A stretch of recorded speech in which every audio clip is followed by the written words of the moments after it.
Sound design.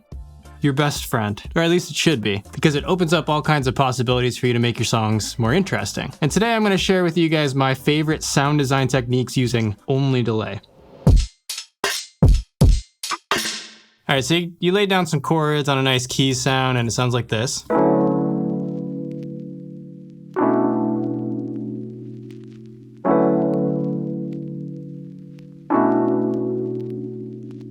But you're looking for some ways to spice it up, something a little bit outside of your normal things. One cool thing that you can try is to use delay as sort of like a manual phaser. So what you're gonna do is link the left and right sides and start with the smallest possible delay, which here is a millisecond. And you can just automate little spikes in the delay time. So I'm using a maximum, I'm going from 1 millisecond to 177 milliseconds, and it starts to sound like this. Check it out.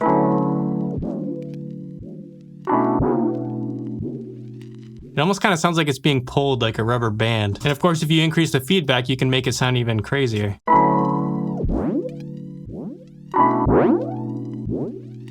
So for those of you who really love sound design, this is a technique I use to make things sound like they're kind of dipping underwater and you're listening to things from underneath the surface, and then you kind of spring back up outside of the water. So if we take just a little perk loop like this,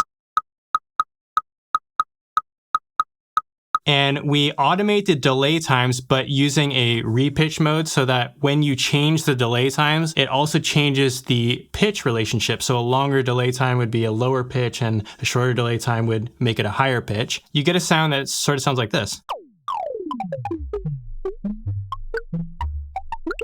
Now, the way that I'm getting this sound is just basically sliding the delay time from about 5 milliseconds up to about 1.5 seconds and keeping the feedback pretty high at about 83%. And I'm also using ping pong mode so that it's jumping back and forth between the left and right channels for each delay.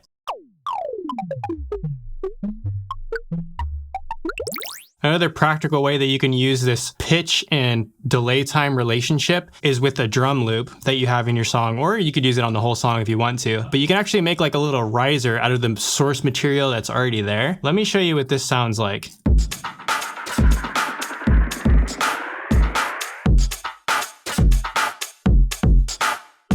Just like, you know, building right into the craziest part of the beat. And this can be in addition to everything else that you have going on, and can just be an extra layer of something kind of cool. Basically, to achieve this sound, all you really need to do is keep it on that repitch mode, but keep the feedback really, really high. And I'm starting at about 150 milliseconds and going down to about 15. And then you can just let the delay do the rest of the work.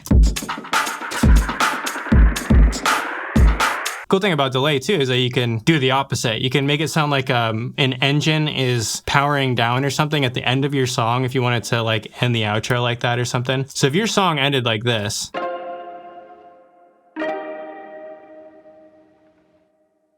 maybe you want to spice it up a little bit and just automate the delay times in the same exact way, but in the opposite as we did before. Okay, so we're starting at a shorter length and we're ending at a longer one. I'm starting at about 53 milliseconds and going down to about 192 here.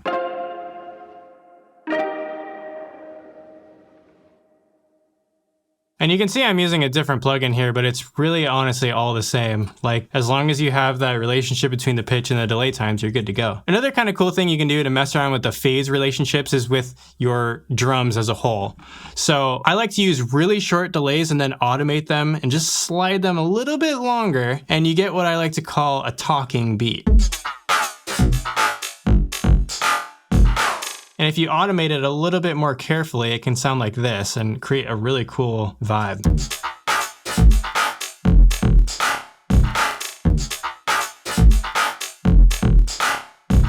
Maybe you want to use that like on a break or something, or just to change it up, or even build the beat around that kind of sound. Never forget to play around with the feedback too.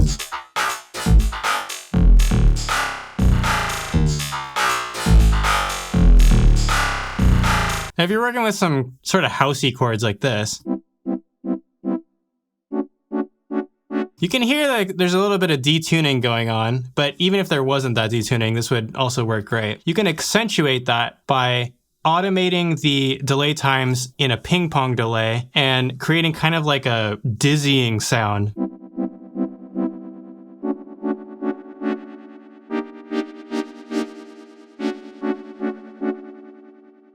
And all I'm really doing to achieve this is using a Max for Live device called LFO, and you can simply just assign an LFO to control the delay time, and it's just shifting, I think, by about 15 to 20 milliseconds total, really, really slowly.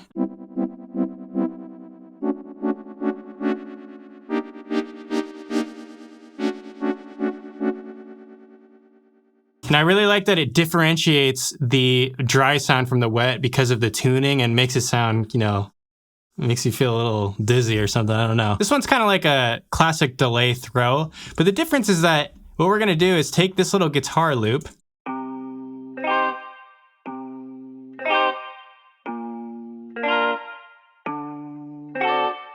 Kind of reminds me of Better Call Saul or something. But what we're gonna do is add some delays to it, but every time the guitar plays the last chord, it's gonna pitch it down or pitch it up and kind of throw it into space.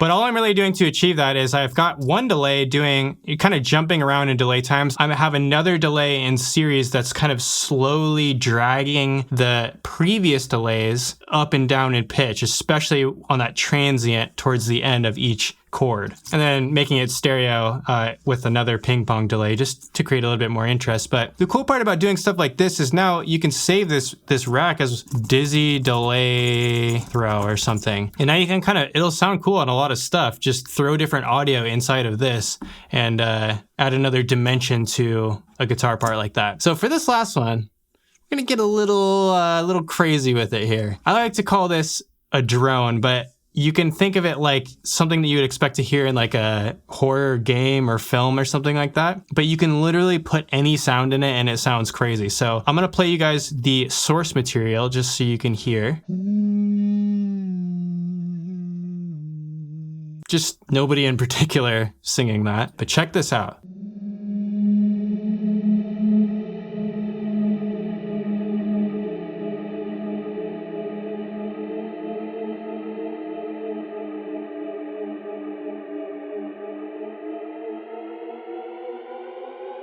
Oh man, I have to watch myself because I always like spend way too long listening to this stuff. But it's pretty cool what's going on. So it's a series of delays just to build on the previous concept. And I have each of these delays, even though this looks like a lot, it's the exact same delay that's been copied and pasted, but just offset by a random amount of milliseconds, okay? And the feedback is really high on all of them. I've got 85, 95, 85, 85, 89. So really, really high. And there's a lot of feedback here. And they're all using that pitch length of time relationship. And what you get with all of that feedback is almost like a reverb-like sound, but it just goes on for a really long time because of that feedback. And certain frequencies start to build up and sound crazy. And then what I'm doing to automate the overall effect is I've got each one of those offset delays linked to a macro called length. And I can change all these delay times by a really small amount because I don't want it to go too crazy and be too warped sounding. I just want it to slowly change over time and scare you a little bit.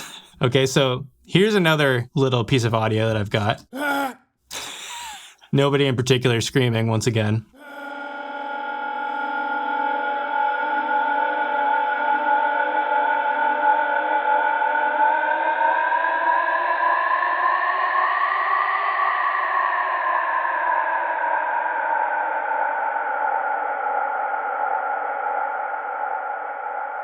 How cool is that? And I could see somebody using that for like a foundation or something to add chords and other stuff on top of that. Or if you're like doing actual sound design for a film or something, you could do something with that. But play around with those offset delay times with a high feedback and you can get some crazy stuff. Here's what a snare sounds like in it.